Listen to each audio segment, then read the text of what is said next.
In episode 5, Helen, Sam, and Cole flee, but immediately they're being chased by the Chinese. It gets to the point where they hit traffic and they just have to get out on foot.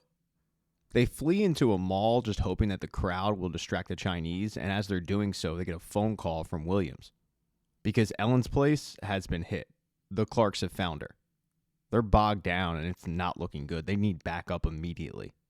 Sam tells them that they'll be there as soon as possible. It's not going to be easy.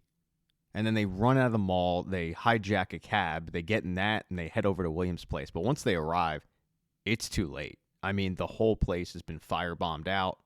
Sam runs in the building to see who is there, if anybody, and the only person he finds is Williams, who is badly injured. She has no idea what happened to either Eleanor or Kai Ming. But what they do know is they got to get the hell out of there fast and get somewhere safe.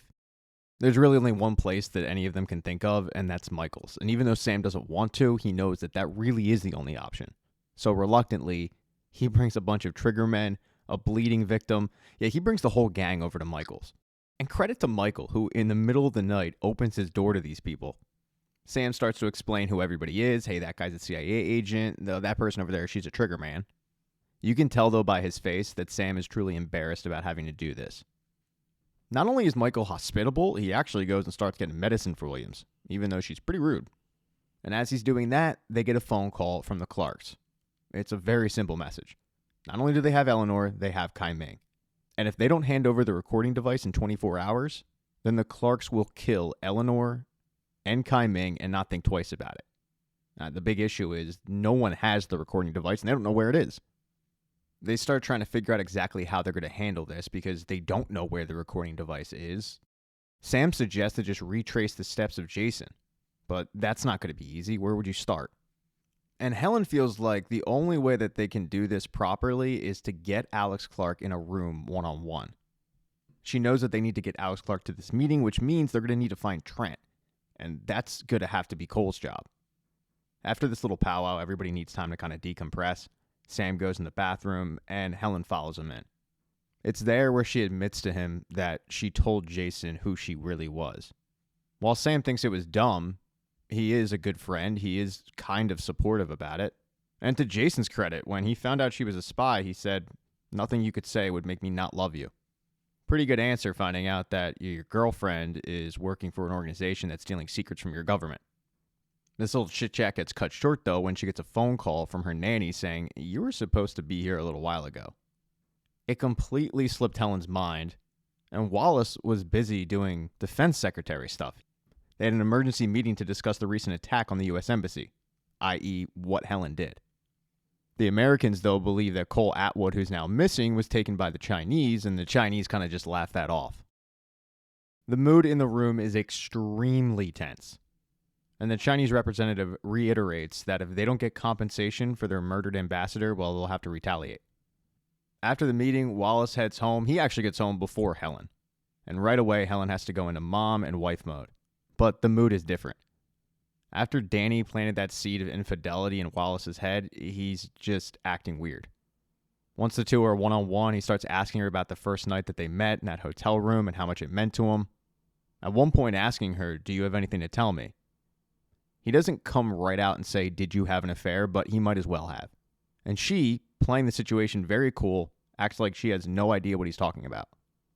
Luckily for her, there's a knock at the door that distracts both of them from this awkwardness, and it ends up being a guy from MI5 who's investigating the attack on the embassy.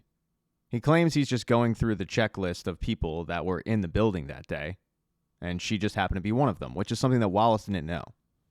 Helen, though, plays it off like she didn't really know what was going on. She went to go visit a friend, and it was nothing more than that. And the MI5 operative says, "Okay, yeah, no problem." And it seems like he does believe it. But the visit, for sure, was unexpected. After the agent leaves, Wallace wants to continue this awkward conversation about infidelity without saying the word.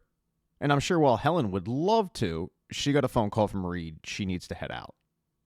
She meets up with Reed in a library, and Reed starts chastising her for her decision she made the other night regarding Cole, not handing him over. Helen can't believe that Reed is working with the Chinese government, and Reed reminds her that they work for the highest bidder. They always have. She tells her again, "You need to hand Cole over. The Chinese have gotten themselves into a corner, and if you don't hand him over, we could be looking at nuclear war." Helen kind of ignores all of that. She's very stressed out, especially after the MI5 agent gave her a visit and her husband was acting weird. So she gets to the topic on the Clarks and asks, what do you know about them? And Reed kind of just knows what everybody else knows, that they're a criminal organization, but that she hasn't really dealt with them. Helen explains that they're looking for the recording device, and they think it shows who actually killed the ambassador. Reed asks if Helen knows where it is because she wants Helen to hand it over if she does, but Helen's concern is whether or not Reed is going to do something about the Clarks, because Helen still wants revenge for Jason's death. To which Reed, not so subtly, says, Jason was insignificant. You've got MI5 agents visiting you at night. You've got a husband who now is suspicious.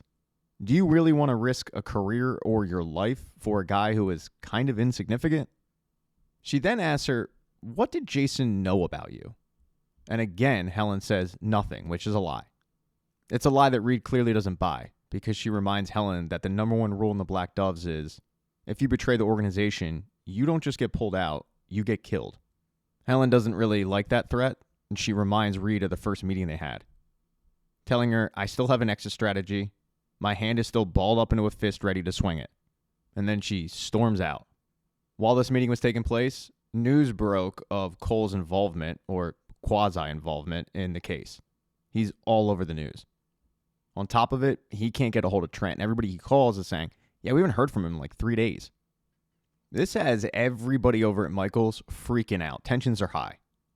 Especially Michael, who's hosting all of this. To which Sam feels like it's his job to kind of calm Michael down. And he does it. They start talking about their relationship, and it seems like Michael is open to reconciliation. But not if Sam is doing this job. He fell in love with Sam, the insurance agent, not Sam, the trigger man. And what he needs to see is the insurance agent. During this heart-to-heart, Sam gets a phone call, and he takes it. It's Reed on the other end. She tells him she needs him to do one final job for her, and that's kill Alex Clark, which Sam immediately says, I can't, because of the conversation he just had with Michael. But Reed says if you do it, it'll put an end to all of this once and for all. Killing Alex Clark not only protects Helen, it protects the Black Doves. She also is going to need Cole Atwood. But when Sam goes in the living room, Cole is nowhere to be found, and Williams, who was sleeping, doesn't know where he went.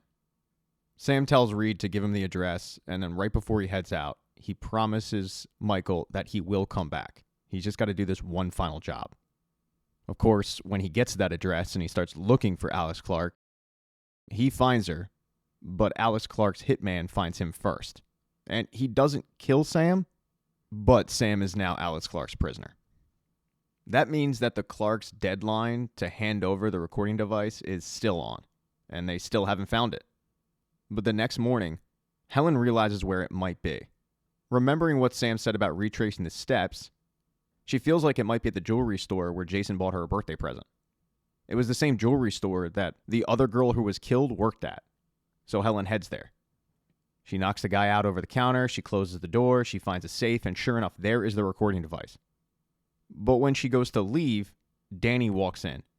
Because Danny had pressured Reed to let her take care of Helen. How Helen wasn't trustworthy again. And Danny got super disrespectful. I mean, she was bringing up the kids. She was bringing up Wallace. She was loving the idea of replacing a quote-unquote legend. But she didn't. Because Helen whooped her ass. And Helen was so nice that she didn't even kill her. She just tells her, when you see Reed, tell her if she wants to replace me, she does it face to face. She then gets in her car and she starts looking at exactly what is on the recording device. And you see what happens to the Chinese ambassador. He was killed, but it was a complete accident. And he was killed by Trent Clark. Clark pushed the Chinese ambassador, he hit his head, he died, and Clark freaked out. He made some phone calls. The person who showed up was Stephen Yarrick. Yarrick immediately starts telling police what to do, scrubbing CCTV footage. But then he says, I have to alert the Prime Minister. Because the Prime Minister has known about all of this the entire time. Thank you so much for checking out this recap. Please consider subscribing to the channel and subscribing to my Patreon. Hit thumbs up if you liked it. Smash that thumbs down button if you thought it sucked. If you left a comment, I don't get back to you. I usually don't check the comments unless they're like a super comment. Also, if you don't see the next video up on the end screen, not to worry, it'll be up in a day or two.